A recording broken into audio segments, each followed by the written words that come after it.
L'info écho avec Capital.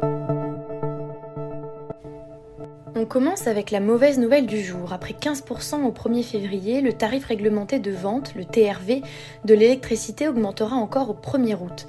Le gouvernement a annoncé que cette hausse sera contenue à 10% grâce au maintien du bouclier tarifaire. Un chiffre bien plus faible que celui de la Commission de régulation de l'énergie, la CRE. Le gendarme du marché avait, selon sa formule de calcul habituelle, estimé que les TRV auraient dû augmenter de 74,5% au 1er août afin de refléter l'augmentation des coûts supportés par les fournisseurs d'énergie. On poursuit avec l'info pratique du jour. Le livret d'épargne populaire va bientôt vous faire profiter de conditions ultra favorables. Son taux sera relevé à 6% dès le 1er août et son plafond relevé à 10 000 € cet automne, un montant historiquement élevé. Mais ces annonces du ministre de l'économie Bruno Le Maire suffiront-elles à attirer les 8,7 millions de Français éligibles qui n'ont pas encore ouvert un LEP ?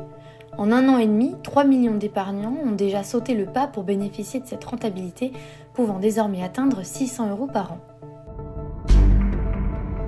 On enchaîne sur l'alerte du jour. Si vous voulez rouler au volant de votre véhicule ou d'une voiture de location à l'étranger, attention! Un permis de conduire international est fortement conseillé dans certains pays, voire même exigé.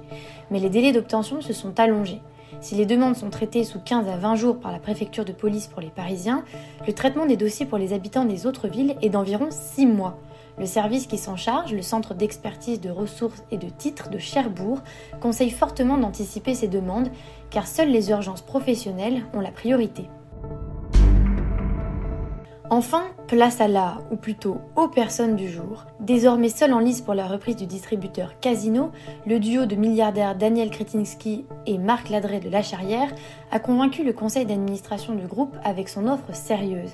Parmi les mesures, réduction de l'endettement, injection d'argent frais et plan opérationnel ambitieux. Il ne reste plus qu'à trouver un accord avec les créanciers d'ici au 27 juillet. C'était l'info écho avec Capital.